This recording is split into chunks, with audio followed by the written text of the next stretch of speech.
Page 15, Farewell to Thee, or Aloha We.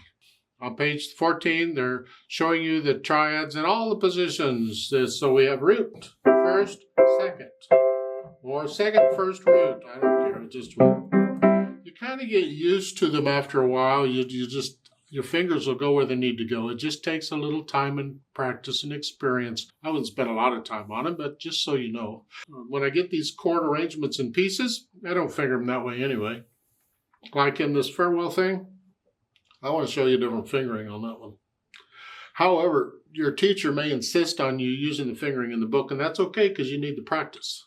It's just, in reality, I wouldn't finger it that way, so I'll teach you a different one. So let's look at the piece over. It's a page long with a repeat sign, but it's a page. Treble bass clef, one sharp in the key signature. We are in the key of G major.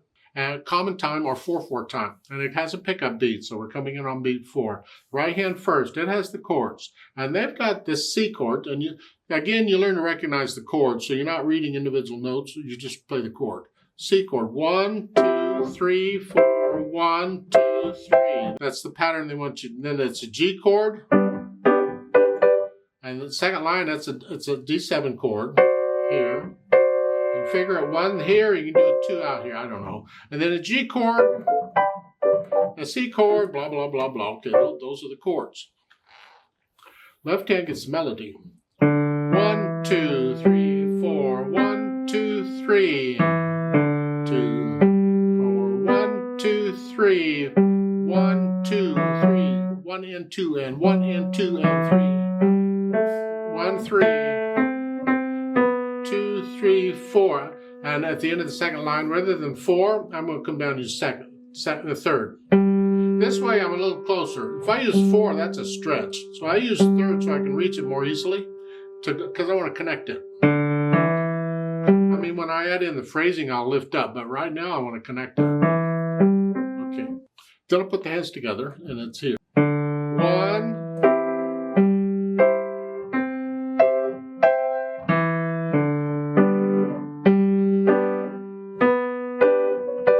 Just so much is going on. So I wouldn't finger the right hand this way. There's too much moving around. See, the principle, or one of the principles of the fingering style that I use and teach is you don't move your hands if you don't have to. Well, if you use extended position, it's like the first 2 chords there, and here and here.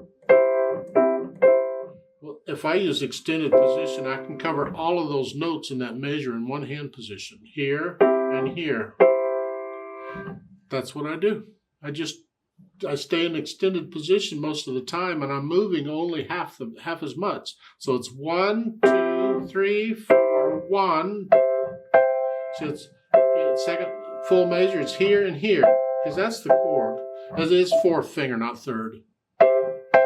And then again, same thing. 1, 2, 3.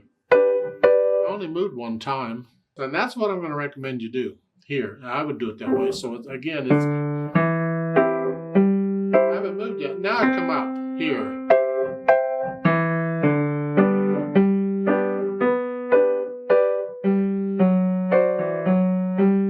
And that's what I'm recommending throughout. So I get the hands put together, and then I'll go back over the touchy spots, or all of it, and get rid of the hesitations. And then I can add the articulation, and here it's connected. Lift up. Lift up. You're lifting up for the phrasing. In the left hand. That right hand, you have these arpeggiated chords. You roll them. So it's not rhythmic. It's just quick. Hold them down. And again, people don't interpret them the same. It's up to your teacher on how you interpret them. Some people will do the top note on the beats. 1, 2, 3.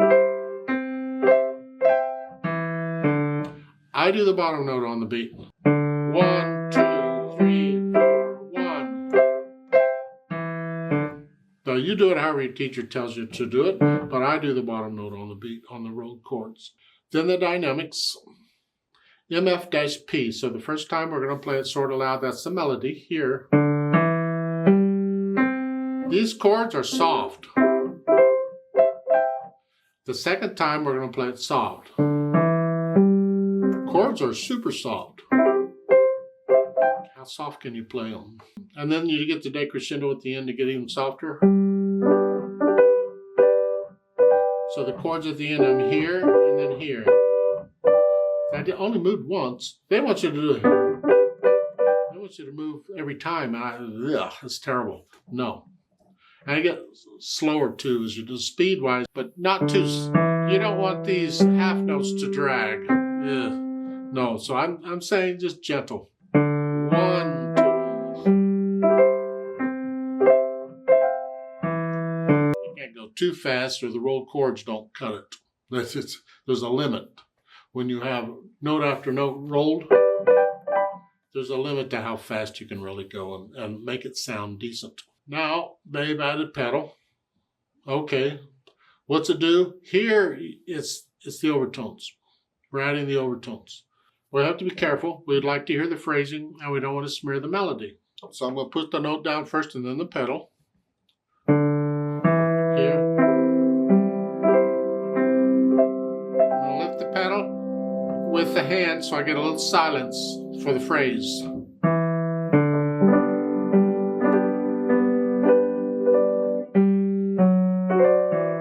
I don't pedal this. I don't want to smear it.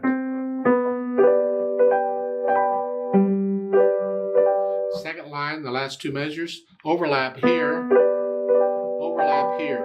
Play it and then change. Then lift up so I get a little silence here, and that's basically the pedaling.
Let's play this together slowly and check the notes and the rhythms.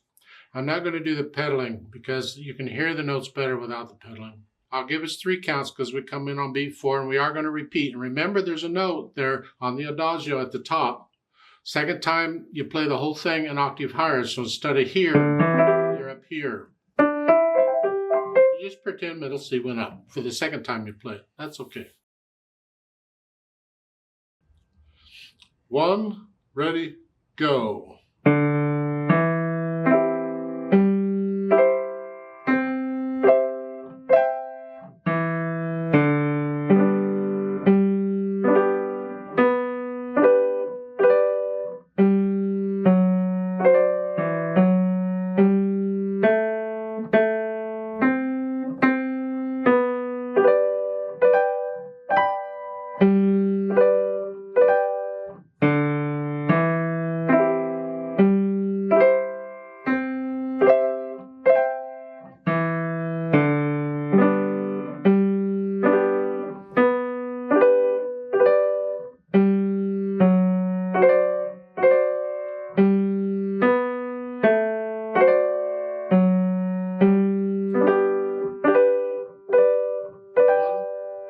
Repeat.